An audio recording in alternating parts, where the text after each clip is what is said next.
प्रिय भक्तजनों, आप सबका एक बार फिर से स्वागत है श्री दुर्गा सप्तशती के तीसरे अध्याय में, जिसका विषय है सेनापतियों समेत महिषासुर का वध।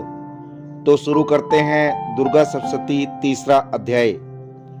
प्रिय भक्तजनों, ऋषि मेधा सूर्थ राजा को श्री दुर्गा सप्तशती का तीसरा अध्याय सुनाते हुए कहते हैं, असुरों की सेना को इस प्रकार तहस नहस होते देख महादैत्य सेनापति चिक्षुर क्रोध में भरकर अंबिका देवी के ऊपर इस प्रकार बाणों की बौछार करने लगा जैसे बादल पर्वत शिखर पर पानी की धारा बरसा रहे हों। तब देवी ने अपने बाणों से उनके बाण समूह को अनायास ही काटकर उसके घोड़ों और सारथी को भी मार डाला। साथ ही उसके धनुष तथा अत्यंत ऊंची ध्वजा को भी तत्काल काट गिराया। धनुष कट जाने पर उसके अंगों को अपने बाणों से बींध डाला। धनुष, रथ, घोड़े और सारथी के नष्ट हो जाने पर वह असुर ढाल और तलवार लेकर देवी की ओर दौड़ा।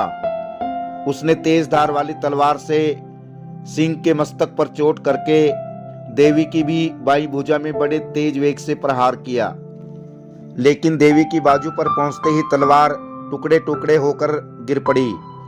फिर तो क्रोध से लाल आंखें किए उस राक्षस ने शूल हाथों में लिया और भगवती भद्रकाली के ऊपर चलाया। वह शूल आकाश से गिरते हुए सूर्यमंडल की भांति अपने तेज से चमक उठा। उस शूल को अपनी ओर आते देख देवी ने भी शूल से प्रहार किया। उससे राक्षस के शूल के सैकड़ों टुकड़े टुकड़े हो गए। साथ ही महादैत्य चिक्षुर की भी धज्जियां उड़ गई और वह प्राणों से भी हाथ धो बैठा।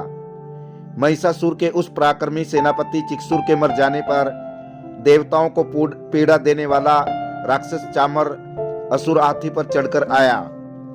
उसने भी देवी के ऊपर शक्ति का प्रहार किया, किंतु जगदम्बा ने उसे अपने हुंकार से ही डराकर पृथ्वी पर गिरा दिया। शक्ति को टूटा देख चामर बड़ा क्रोधित हुआ। अब उसने शूल चलाया, किंतु देवी ने उसे भी अपने बाणों द्वारा काट डाला। इतने में ही देवी का सिंह उछलकर हाथी के मस्तक पर चढ़ बैठा और उस दैत्य के साथ खूब जोर का बाहुयुद्ध होने लगा। वे दोनों लड़ते लड़ते हाथी से पृथ्वी पर आ गए और अत्यंत क्रोध में भरकर एक दूसरे पर बड़े भयंकर प्रहार करते हुए लड़ने लगे। तत्पश्चात सिंह बड़े वेग से आकाश की ओर उछला और उधर से गिरते समय उसने पंजों की मार से चामर का सिर धड़ से अलग कर दिया। इसी प्रकार राक्षस उदर्ग रणभूमि में देवी के हाथ से मारा गया तथा राक्षस कराल भी दांतों, मुक्कों और थप्पड़ों की चोट से धराशायी हो गया। क्रोध में भरी हुई देवी ने गदा की चोट से राक्षस उद्दत का कचूमर ही निकाल डाला।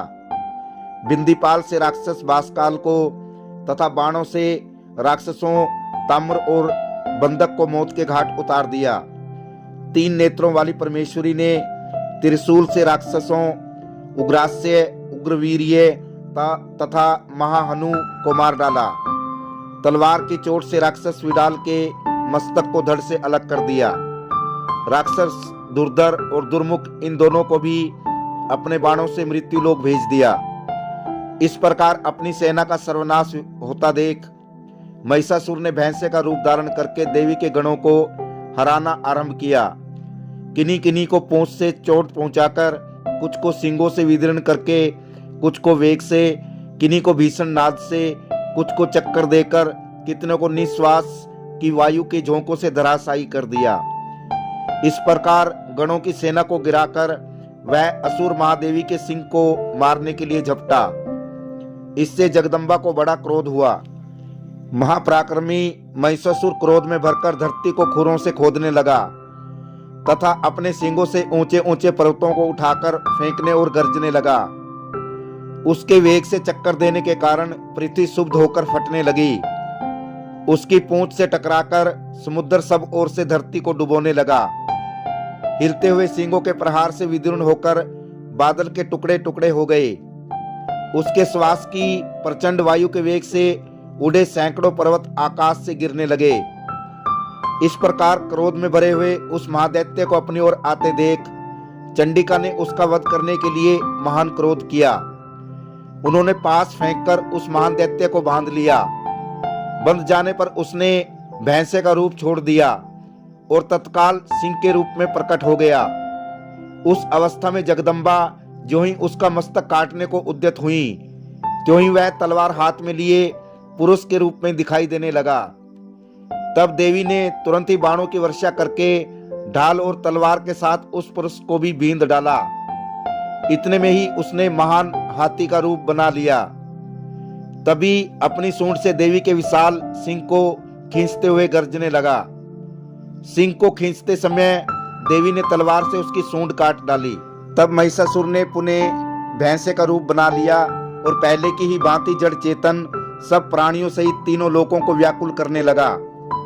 तब क्रोध से भरी हुई जगदम्बा चंडिका बारंबार उत्तम मधु का पान करके और लाल आंखें करके हंसने लगी। उधर वह बल और पराक्रम के मद से मत हुआ राक्षस अपने सींगों से चंडी के ऊपर पर्वतों को फेंकने लगा। उस समय देवी अपने बाणों के समूह से उसके फेंके हुए पर्वतों को चूर्ण करती हुई बोली। बोलते समय उनका मुख मधु के मद से लाल हो रहा था और वाणी लड़खड़ा रही थी।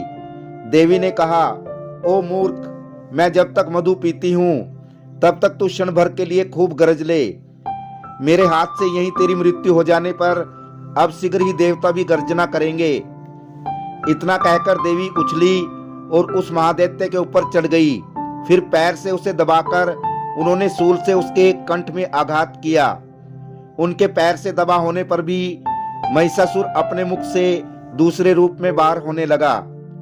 अभी आधे शरीर से ही वह बाहर निकलने पाया था कि देवी ने अपने प्रभाव से उसे रोक दिया। आधा निकला होने पर भी वह महादैत्य देवी से युद्ध करने लगा। तब देवी ने बहुत बड़ी तलवार से उसका मस्तक काट गिराया। फिर तो हाहाकार करते हुए दैत्यों की सारी सेना भाग गई तथा संपूर्ण देवता अत्यंत प्रसन्न हो गए।